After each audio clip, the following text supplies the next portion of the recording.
Hey everybody on the premium feed.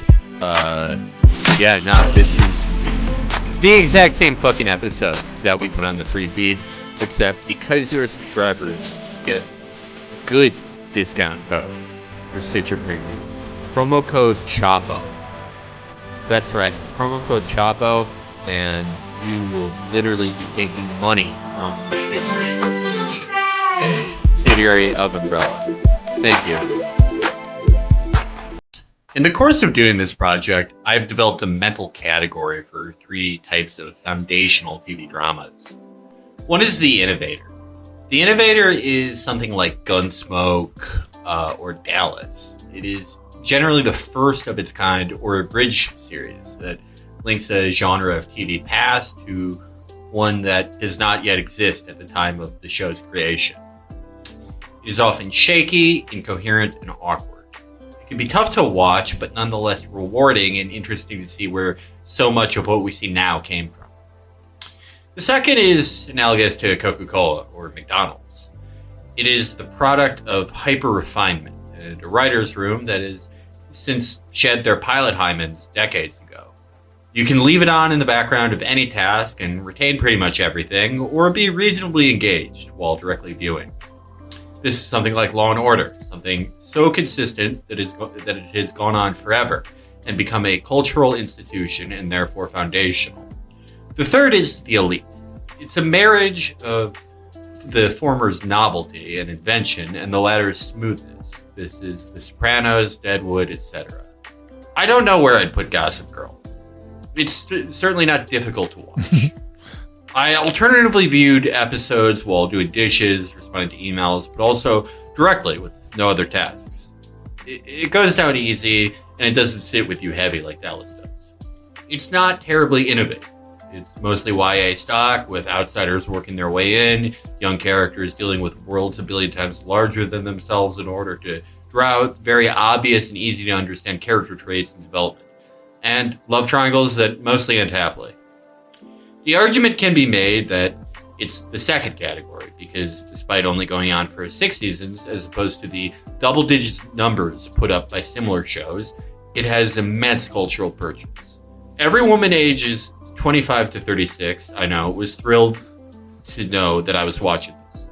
Mentioning it today still gets a huge response as the show's absurd, soapy storylines and strong archetypical characters loom large in former viewers' memories. It is arguably a bridge between the late 2000s and early 2010s and the poptimist explosion of YA media for aging childless millennials, showing a modern blueprint for how it can be done, how you can get 34-year-olds to rave about watching simulated sex between rich high schoolers, as is common now. It is perhaps a greater accomplishment that it's about the idle rich of the Upper East Side and not the life or death struggles in a post-apocalyptic world. After all, that means the strength of the characters' storylines have to hold people, right? Gossip Girl was originally a novel by the daughter of German aristocracy living on the Upper East Side. Cecily von Ziegler did not attend Yale or NYU like her characters, and in fact dropped out of ASU. But owe it to the strength of lived experiences and standpoint theory that she could capture the insane lengths people go to in a mostly meaningless world. More than most other Upper East Side alumnus, Ziegler produced a cultural product that will last forever, and something I consider more fucking demented and insane than most shock images I viewed on a daily basis from the years 2001 to 2006. And possibly because the show is limited hangout or MK Ultra, we will explain soon. So I had seen some of this show before. If you're like a dating age male in the early 2010s through the mid 2010s, really, you've seen this show. It's immensely popular. And viewing it, I kind of got what I expected. Like, very watchable, very YA, nothing really incredibly well done, but nonetheless easy to take in. Like, how did you find it? Oh, yeah, it's very smooth. As you said, Dallas is just grueling because everyone is just looks like a catcher's mitt, and it's just a collection of relatively static close-ups, and there's just no like visual not a lot of visual dynamism. Here, you've got the camera zipping all over the place. You've got the post-Tarantino editing, frenzy editing. You've got glamorous teens instead of carbuncular old Texans with like a bunch of fucking sun moles on their faces. And the plot is much juicier. It comes fast and furious. Yeah, exactly. Yeah, it's very much in the mold of Dallas, I would say. Like, yeah. Love and intrigue among a rich set within like a subculture of rich people. Yeah, but it has the gift and the curse of something made 30 years later, in that it's very self-aware. Like that, it's like, oh yeah, this is about like completely idle, useless, rich children, yes. And also, yeah, like the hot male protagonist on Dallas was Larry Hagman. Yeah, even like Patrick Duffy, it's like. You got the beefaroni curls. He looks like he's a solid, like 35 years old. You got these just little porcelain dolls smooching each other. Yeah, just completely like spotless, like procedurally generated young adult actors. Absolutely. Yeah, all of them are programs. Yeah, and like the plots are fun because it's like, oh, how fucking awful are these girls to each other? Like they're sociopaths. Yep. Like it's kind of awesome. Like I love Mean Girls because I watched Mean Girls about the same time that I was reading Master of the Senate when I was a kid, and I was like, oh, these are the same thing. Like it's really, that's just the entire world. Yeah. Is like just completely arbitrary, made up shit. Like who gets to sit here? But as you get older, and if you find yourself in more positions of power, who gets to sit here means like, oh, like, will your state's unemployment system work? Yeah. But I do like stuff like that. Like, I think stuff about like very petty, high tension social drama is really, if it's done well and preferably done by someone, like if it's about like rich teen girls, if it's done by a rich teen girl or former rich teen girl who's like super self-aware, it's probably going to be pretty good. Yeah, it's basically it's like the Hunger Games if it all took place in the Capitol, you know. Yes, and it's in that same YA mold and with that same readability, because the Hunger Games is very readable, and the movies are watchable for what they are. Not the last one, but everyone's always got to fucking cut the last entry into two movies, and it never works. You got to put too much sawdust in the fucking in the dough. Yeah, it's the bottom shelf summer sausage. Yeah, but it's like what about people who like are at the top of a fucking monstrous exploitative hierarchy and have so little connection to the real material world that they have to invest their emotions entirely in the most psychotically frivolous pursuits and then pursue them with total blank sociopathy. That's what I love about the show. Like, because it's very YA, like it's filmed and presented to you like life or death, but the events are like in the first few episodes about who's going to go is Serena Woodsen, who's like the it girl. She's like the big, looming large high school socialite that everyone gives a shit about, like the prettiest girl in school.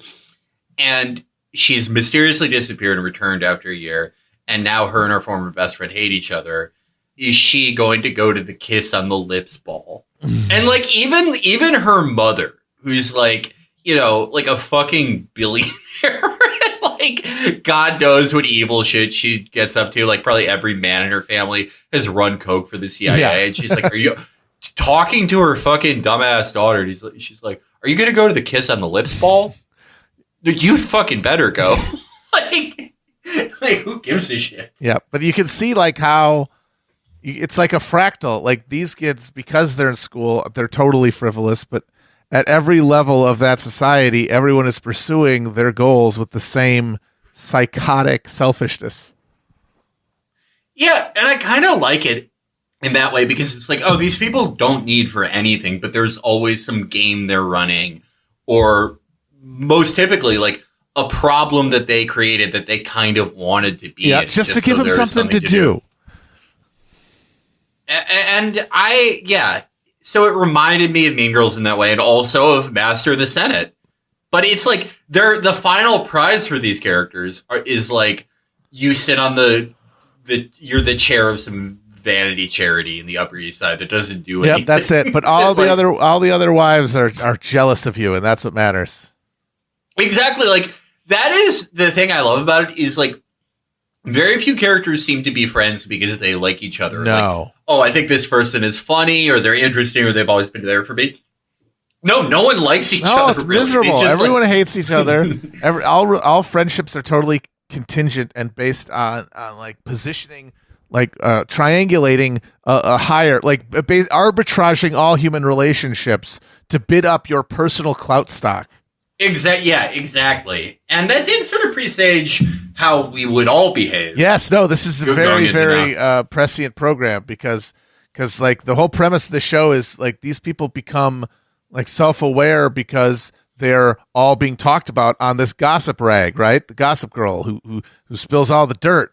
And so they become self-aware protagonists. Well, that's all of us now because Gossip Girl is just the internet where we all operate all day in a virtual space of being observed and then create petty scandals and clout hierarchy chases to occupy our time there. Yeah, it's like I almost want to move this sort of towards that first category of shows because this is actually like the deeper you dig, it's actually very prescient. And like we joke, like I was like with the first few episodes I was watching, I was laughing about it because it's like, who would read this fucking website? Yeah. Like it's like yeah, you live in like New Jersey and you're like, oh, I have to read the gossip blog about the one high school. Like this one private high school. Like you should be arrested if you anyone who knows. Yeah, like oh god. I mean, spoiler alert. But there's the last episode.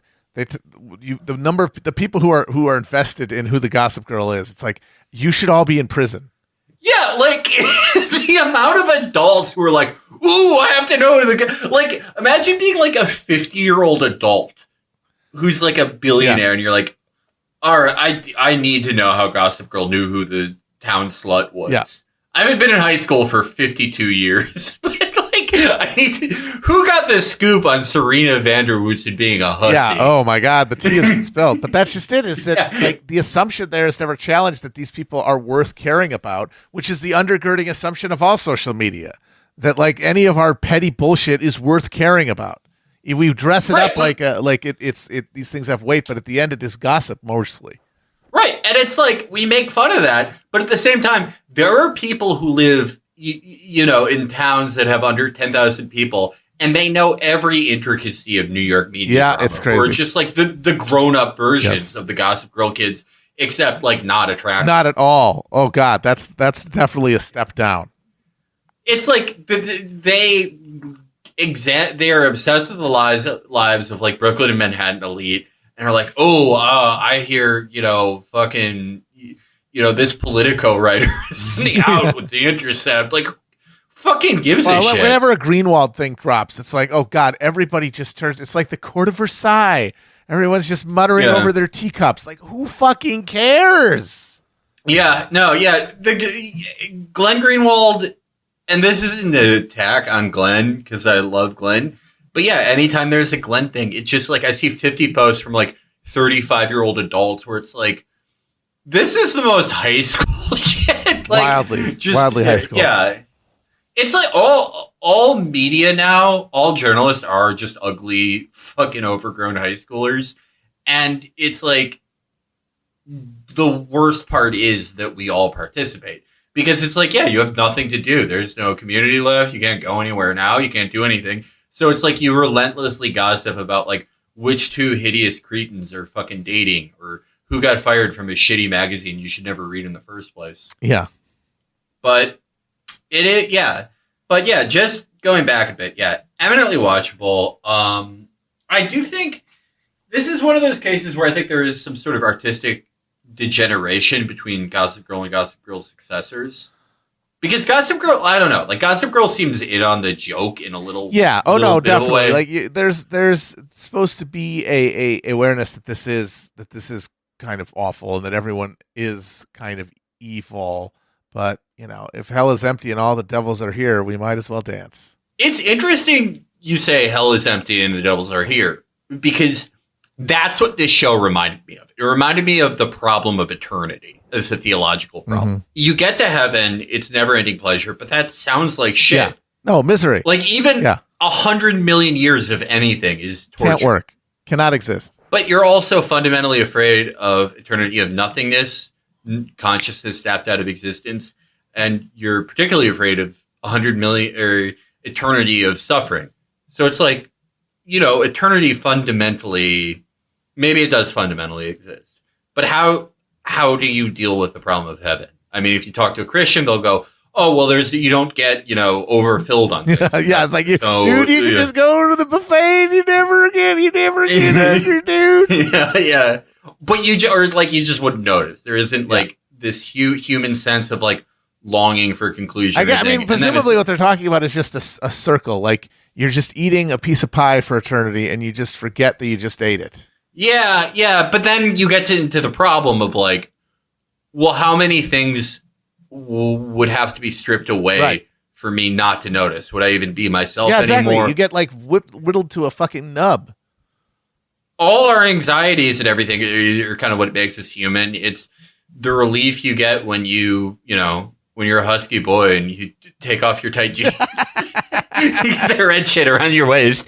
But yeah, no, that's like what makes you human. So is it eternity that you're like a dog? You behave like you're just always like the dog whose owner has just come home and pouring your little meat cereal into your bowl. Maybe. But that's what this show reminds me of. It's like, this is how you would have to do heaven. Yeah. You would all have to be with people you simultaneously like lust for and hate and love. Yep. And because just continuing like bounce. Okay. Now we're together. All right. Now we're done. Now it's me and them. Okay. All right. And just creating like new fractal combinations to just spark new narratives to play out with people and getting no pleasure from it at any point. That's what it felt like. Like it felt like this was like the dying DMT dream of someone, or like this is like some pervert's idea of heaven, or this is some 2001 Space Odyssey thing. That it's like, I have to figure out my eternity, and my eternity is that I'm just creating these problems forever so I can experience the small relief of solving them.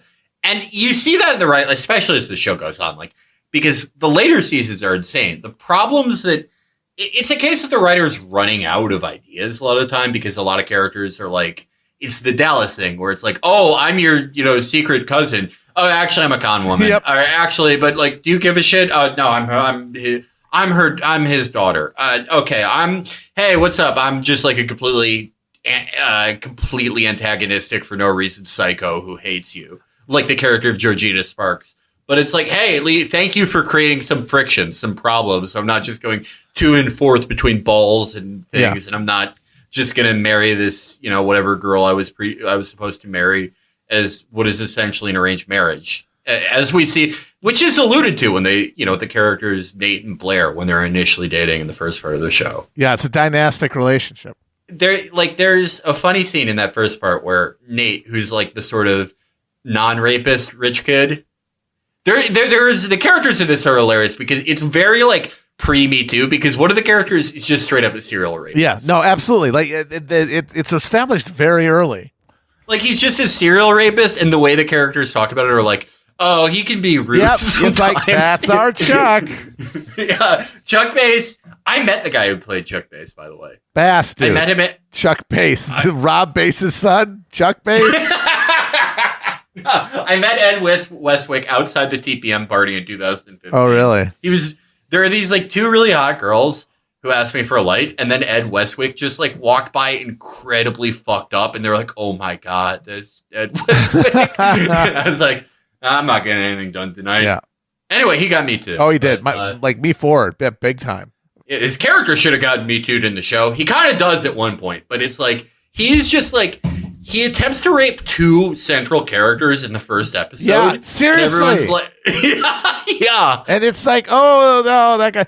Like that was one that just got me. Like 3 episodes, like maybe less than a season after, one character comes to the rescue of his sister who is being raped, or is like an attempted rape is being performed, and he stops it and punches Chuck. He asks to hang out with him so he can inspire his writing. And it's like, yeah, would you ever talk to someone who did that way? Would you ever just be like, I guess we're in the same clique, so I might as well find out what makes you tick, Chuck. Well, I have a theory. We're going to get to my theory on this entire show. Yes, I'm very eager to hear it. It's pretty insane, but this is an insane program, and it requires insane solutions. Yeah, yes, yeah. But the characters are so you have the rapist Chuck Bass.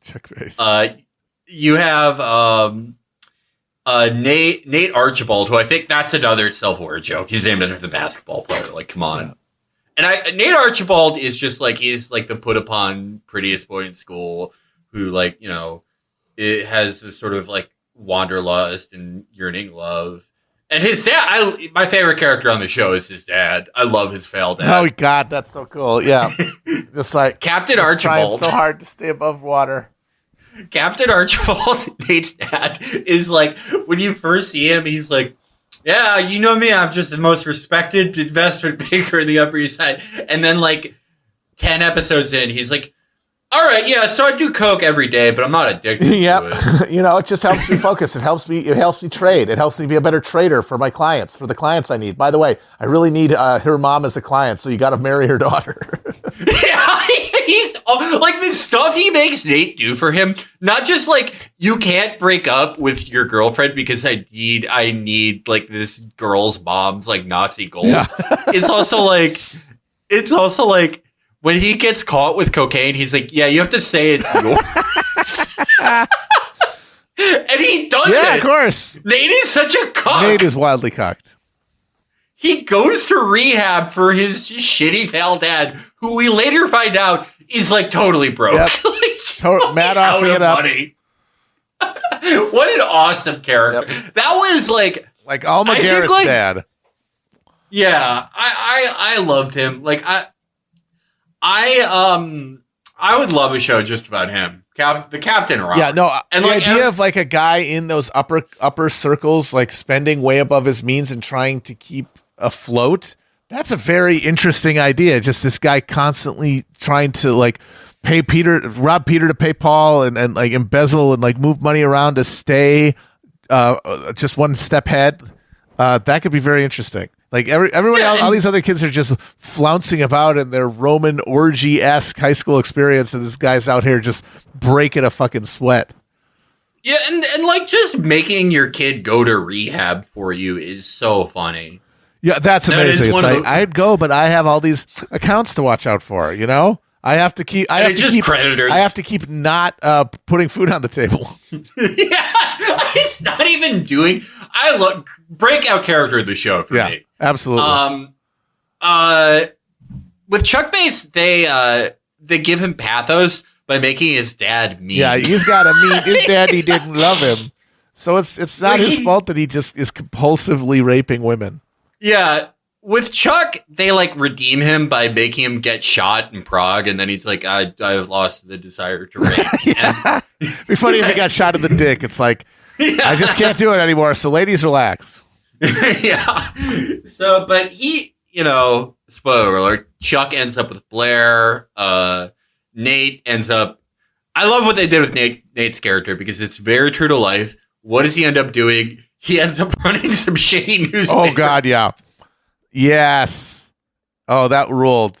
That scene was great because he showed him with his private jet for his like website. And I did the math from when Gossip Girl went off the air, and I think that it was 5 years later. I think it's like right around now, which means that there is no way in fuck that website did not completely implode and get sold off to creditors with like 2 years ago. That website would be like one of those websites I wrote for in 2015 and then never heard from again. Yes, and like never had a physical address. Yeah. Like it'd be like that, Deadspin. Yeah, no one's reading The Spectator. No. Like, what a shitty... Like, that company could not afford a private jet. No. Well, they just thought... they anticipated, I think, that, you know, the social media format of everybody being on each other's hot goss, taking their days up as their new form of entertainment. That was the future, but they just didn't anticipate how fast it would accelerate and how those gatekeeping websites that have content were going to be eventually, in much faster than they could have perceived and anyone could have anticipated, totally subsumed by social media, by Twitter and Facebook and shit. Yeah, it completely, they hit on most of their points, but they missed on sort of the neoliberal aspect that not only would gossip replace all news and information, and information would be controlled by a deluge, not a spigot. They missed the aspect of it that we all have to make it ourselves. Yep, that it's all user-generated content. Yeah. And but yeah, you have to make your own shitty crap that everyone hates, and you're gonna love it. You're gonna use it 20 hours. You're gonna say La Hell Site while you're on La Hell Site all day, every day. 100% of people who say Hell Site would pay to be on Twitter. Oh, absolutely. Oh my God! If they put a paywall in there, the actual dedicated user base who is walking away? What they're gonna go to? They're gonna go to Mastodon. Yeah. No, fuck no. Man, I don't want to. No one wants to go to Mastodon. I mean, my God, conservatives do nothing other than complain about being shadow banned on Facebook, and they created like 4 different versions, Gab and Parler, and it's like, no, you go there because everyone's there. Yeah, no, that's the point. There's no point in pulling your pants down and showing your cock to everyone if no one's in the room. And the thing is, it's like if you're like a completely like black-pilled epic groiper, like, you don't want to do that on a site where no one is. Yeah. You want to freak out the most people. Yeah. And that means that like they could just say, "Hey, we're making you pay," and there would be no huge defection. I mean, obviously, people who just scroll are going to probably say "fuck it," but the dedicated users, they're not going anywhere, and those are the ones that people want to watch. And and that'll be enough. Because they'll pay to make their own content for each other. Yeah, exactly. Yeah. But we have, rounding out the characters, we have Serena van der Woodsen, who's the it girl, and Blake Lively, fascinating acting choices. I mean, if you want to call it that, wow. She is not good at acting. I love her. Just every scene of hers is supposed to be emotional. She's just like, accurately, I guess, if that character is a real person, always sounds like she's off like 40% of his Xanax. Oh, absolutely. Her face is just slack.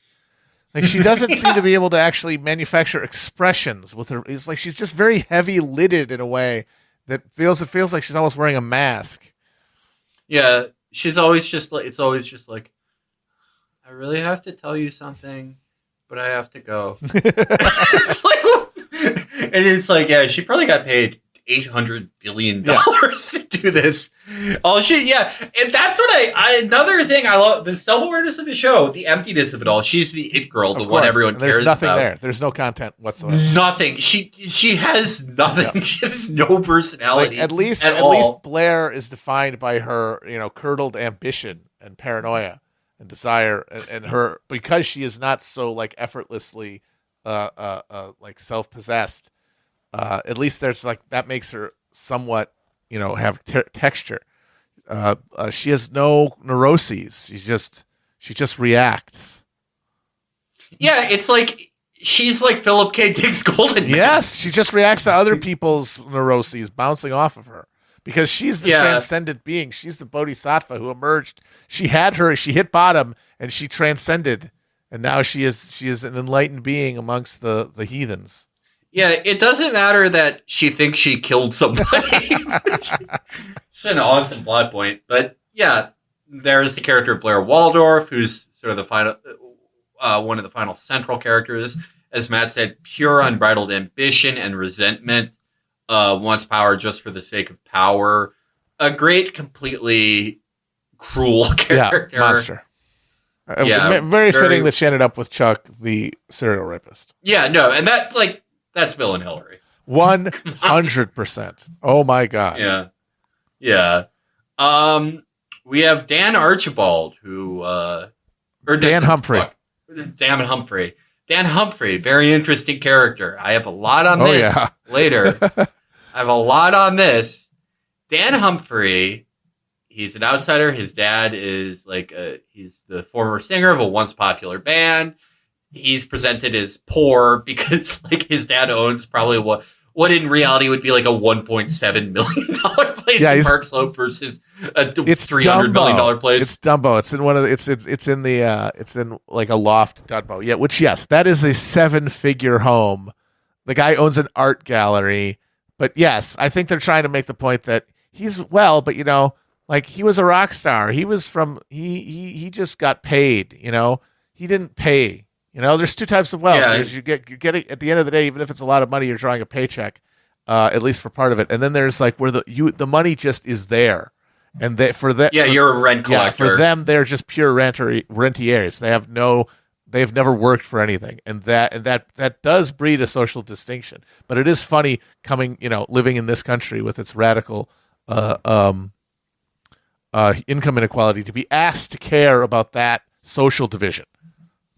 Right, yeah. This guy's dad, like it's like the Wall Street Journal income graph where it's like, look, he can barely afford this with 120K it's like private school. Between the $100,000 for the private school and the ski trips and vintage guitars, they're only saving like $15,000 after taxes a month.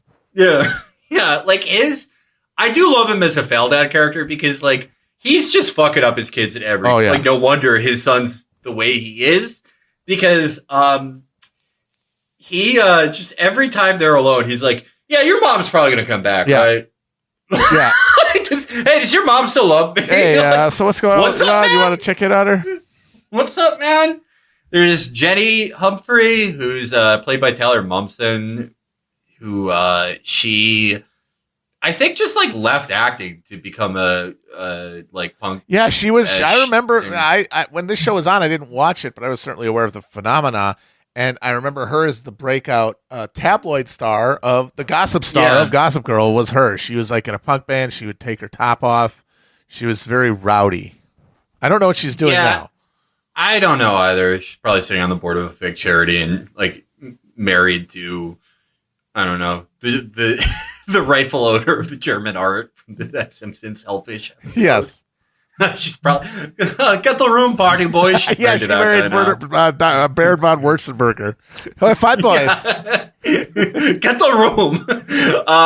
But she's an interesting character because she's the striver. She just desperately wants to get in, and she kind of does it before fucking her own plans up. But she is also someone who wants to work, who is ambitious and creative, which does mark her as socially inferior in some ways. Yeah, no, the highest level in the social hierarchy of Gossip Girl, the highest level is to just be an animal of pure instinct who reacts like Serena, Nate. And maybe you design handbags, but that's your fifth idea of something to do with your time after you got married. She's trying to be a fashion designer. She's on that grind. Yeah.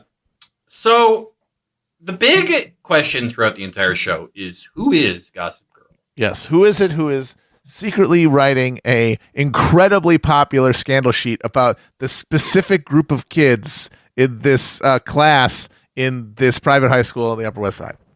And, just to clarify, Gossip Girl greatly affects people's lives. It really fucks things up. Oh no, it's it's kind of clever and self-aware, because the Gossip Girl copy, which is read by Kristen Bell, is it serves as exposition for the viewer, but then it's also something that the audience, that the cast members, that the people in the show read and respond to, and people find out things about their the significant others and family members from reading the site, and it changes their decisions, and people getting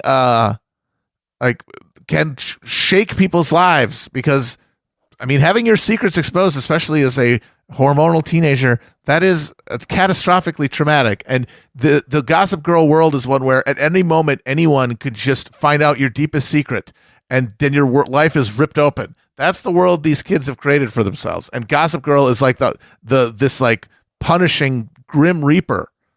In real life, at least one kid would have committed suicide. Oh, for sure. Because of Gossip Oh my Girl. God, can you imagine? Can you imagine having that? We have people who are there to see any kind of infidelity or or vulnerability that is even remotely public and many that are thought to be private, you people would have nervous breakdowns. So it turns out the Gossip Girl all along was Dan Humphrey. Yep. Because it was the only way he could get with Serena. And this is where I started thinking. Because originally I was thinking like, this is about the archetypes of the American rich. You have the idle media publisher, the serial rapist, the it girl, the blah, blah, blah. Who's Dan Humphrey? Let me think. Sort of middle classy from Brooklyn, ends up in elite Manhattan circles because of his incredible manipulation and control of blackmailing information. Who? Jeffrey Epstein. Shit! This entire show is about Jeffrey Epstein. Okay, yes. This is Limited Hangout or MK Ultra. Both. Cecily von Ziegler, her family they ran Bowen Company, which was a boutique investment bank. Her husband is that of the Judd Foundation, some bullshit Upper East Side nonprofit. She's very well acquainted with this world. This show is entirely about Epstein. The way that the characters abuse each other, it mirrors what people on the Upper East Side really do. Glenn Dubin was ready to sell his fucking daughter to Jeffrey Epstein. That's true. Glenn Dubin met his wife. He bought his fucking wife from Jeffrey Epstein, allegedly parodied. This is about how what they do to each other in a background is like chimps on a social hierarchy torturing each other because they have nothing else to do. And Dan Humphrey, out of sheer ambition, how Jeffrey Epstein went from being a fucking college dropout to a tutor how did he get in? At an elite boarding, elite fucking Manhattan private degree. School. That's how Dan Humphrey gets in. Dan Humphrey gets in through an elite private Manhattan learning institution, just like Jeffrey Epstein did. And like Jeffrey Epstein, Dan Humphrey realizes his only way in is to find out everything that they want to keep a secret. And then, more importantly, to do what Epstein did, because Epstein was not just a blackmailer. Epstein sold a lifestyle to these people. And just like, because they can't depict actual child prostitution on CW, what they have to show is that Dan Humphrey does fulfill a service for all these people. He gives them what they want, in which they are all a star in their own show about their lives. That's what Gossip Girl is. It's giving them the chaos they want. It gives Blair the fucking... the impetus for drama and enmity that she wants. It gives Serena enough impulses to fucking react off of. And how does Serena respond to this? How does you manipulated all these events for the last 6 years of my life? You made everyone, think I got fucking pregnant and killed a guy and all this shit. Oh my God, I love you so much. They get back together. They get married because of it. And that mirrors who's Serena. Serena's fucking Ghislaine. Who is also a fucking it girl with a mysterious father who disappeared. Yes. Oh my God. Oh shit. God damn it. That's so. Yeah, he's like the sociopathic climber who grabs onto someone from high society who eventually gets suborned into his dark service. Yeah, like as the Mephistophelian figure of indulgence for idle, wealthy sadists. That is why Serena actually falls for him. Not because, you would go through so many lengths to show that you love me. No, it's because it's like we both have this taste. We can't show, we can't literally show the consumption, the defilement of human stuff, flesh. But it's Francis Wolcott. I listen to the earth. It tells me there is no sin.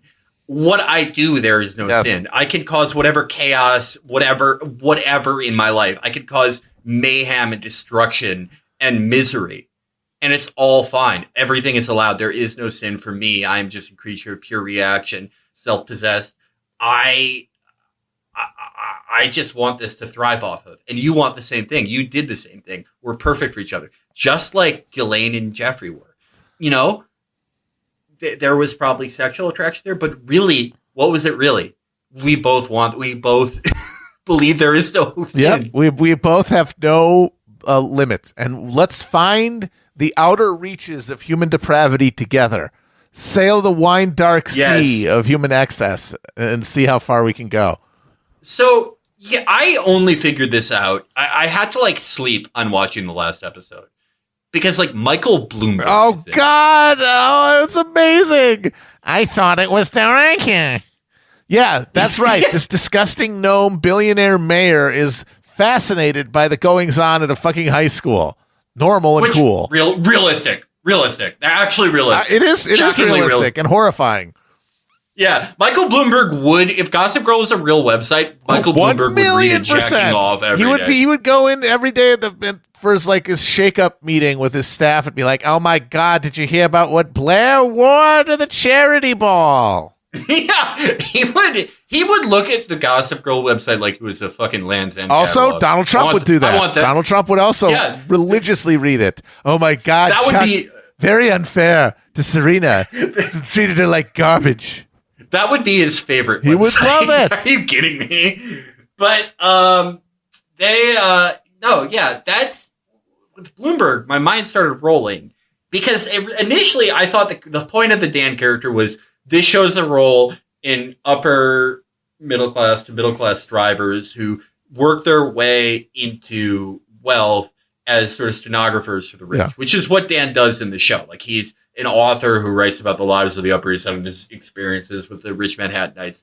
And they try to, the people who aren't ready for the Epstein pill, they lead them in the other direction because they have things like Jay McInerney, the author of Bright Lights, Big City, which is a great book about like sort of rich Upper East Siders like this show is in there. And they're like, oh no, you see, he's one of them. Like he represents the role of the media and its relation to the ruling class. But no, this is MK Ultra. Yep. This is a signal. This was like presaging the Epstein drops 10 years before they happened. And like, okay, do you remember the episode? It's the end of season 3 where Gossip Girl releases all the tips because Serena provoked it. Yes. And Dan, everyone's pissed, but Dan's like, well, whatever. Yeah. That's okay. I mean, it seems fine to me. Because just like Epstein can't be blackmailed by Epstein. Like Epstein doesn't care if you say he's a pedophile. He's like, I don't give a shit. Like, I'm evil. Yeah, that's my whole deal. Yeah, you wanna, here's my card. I'm untouchable. That's what's so amazing about the last episode is when it's revealed. Not just like it's one thing that Serena gets like her kinky thrills realizing she's found an evil soulmate, but everyone else, all of people whose lives were really traumatized by Gossip Girl, just one by one, just go like, I guess it was all for the best and whatever. You know what? You're all right. Just shrugs it off. Like, we're all just completely depraved. We have absolutely no moral core at all. And like maybe like there was some anxiety because they thought maybe one of them did and maybe they thought it was Dan and now they're just like, oh, you are just as disgusting as the rest of us. This is great. Yeah. And Dan, what does Dan do during the periods where him and Serena are broken up? He fucks every girl in New York. He just has sex with everyone. He fucks everyone. It's insane. When Jeffrey Epstein gathered all those MIT scientists around and he would like ask them dumb questions and then he'd go, what does this have to do with pussy? Yeah. Because that's all he cared about was pussy and the pursuit of evil and power. And that's all Dan cares about. That's it. Just give it to me. And he's supposed to be, he is supposed to be the one who has some sort of remove from this whole world. And instead he is so single-handedly fixated on entering it that he will just shed any human sense. And the show at no point seems to recognize that as a sacrifice or as some sort of like human declension. It's, if anything, it's him becoming the best version of himself. Yeah, no, because he got in. The most important thing is that you get in. Yes. And it doesn't matter what you do to anyone. Because like so many just explicit like characters that existed just to be evil. Like Ivy Dickens or Georgina Sparks, they're also in it. Yeah. Like everyone, like they're part of everyone's happy ending. There can be no real transgression that can ever not be forgiven, which is the case when you're at that level of lack of accountability. It's like if Donald Trump lives another 10 years, he will be at some wedding with the 100% picture. They will do anything to anybody, including sometimes each other, but they always realize they're on the same team. It's why, these people, including Donald Trump, including Bill Clinton, could have known about Epstein and Maxwell's proclivities and been like, here's my daughter. Isn't it great to meet my young daughter? Yeah. Why Glenn Dubin, and Glenn Dubin, by the way, is he's Bart Bass. That's Absolutely. Yeah, total business psychopath, willing to just auction off family members for business purposes. Yeah, that's Dubin. But at the end of the day, it's like they have an easier time forgiving each other because it's like, oh, we both have this taste for human flesh. Yep. We understand. It's like two Super Saiyans fighting each other. If a normal person harms them, they will go to the ends of the earth to ruin them. But each other, at the end of the day, we're all on the same team. Yep. Exo Gossip Girl. Yep. And then there's a showdown over the course of the season between Bart and his son Chuck for control of the company. And at one point, Chuck is attempted to be murdered by his father in a plane crash, a engineered plane crash. He appears at a function that his father is at to accuse him of the attempted murder. They go to the roof, and Bart falls off while trying to attack his son, and is holding on. And Chuck and Blair just watch him, and he just falls off, and then he's dead. And at no point is the fact that they just cold-bloodedly stood there and watched the guy as the fucking fingers fell off is just absolutely never even addressed. It's just taken for granted. Well, he was trying to kill you. What do you want? You save his life, and then you still have to what? Like wrap him up and take him to the police or something? That's the big hassle. Just the easiest thing to do is just let nature take its course. That makes sense, right? And everyone that is the assumed moral logic of that situation. Yeah. No, it's just, it is a show of people at their basest behavior. Yep. Like it's like Monster of Florence. Yeah, totally. Yeah. But yeah, I gotta say, just as a straight up piece of YA drama from 2010, I liked it. I thought it was easy to watch. It was fun. But now realizing it as a parable, a dead drop about Jeffrey Epstein, now I think it's fucking genius. Yeah. Now it's in the third category. Now this is fucking elite. Honestly, yes. Like, I mean, the same way it's like viewing, The Shining through the lens of the fucking moon landing or something. It just makes it sparkle. There's so many dimensions to be pulled out of it, and it really is an instructive document. It was an effort, either through just the market expressing itself, or a government intervention, or just a touch from the muse. It fully articulated the relationship, but the moral reality of the living at like the this point of decadence in our empire, and that the people who would negotiate that space would be just sort of over time and friction turned into just shark teeth, just absolute monsters, and that there's a man named Jeffrey Epstein out there, and that it's the future for all of us, because we'll all be absorbed into this, the Gossip Girl world. We'll all become these decadent subjects of like self-amusement that will destroy all of us eventually. Yes, and we'll be wondering who the Gossip Girl is while the toxic salt water rises to our eyeballs and drowns us all. Michael Bloomberg will fly away to the Mars colony that turned out to be a grift all along. There's no oxygen there. The rich share one last insane orgy before their heads explode from space pressure. Humanity is gone. Octopuses take over. They do this whole thing. They make this show featuring other cephalopods. Yep. Happens until the sun blows up. Happens in another galaxy. We all get to we all get to heaven. We're all Dan Humphrey or Serena Woodsen. Everything done will be done again under the sun unto death. Exo Gossip Girl. All this has happened before. All this will happen again. I'm Felix Biederman. I'm Matt Christman. See you next time on the Bye-bye. show.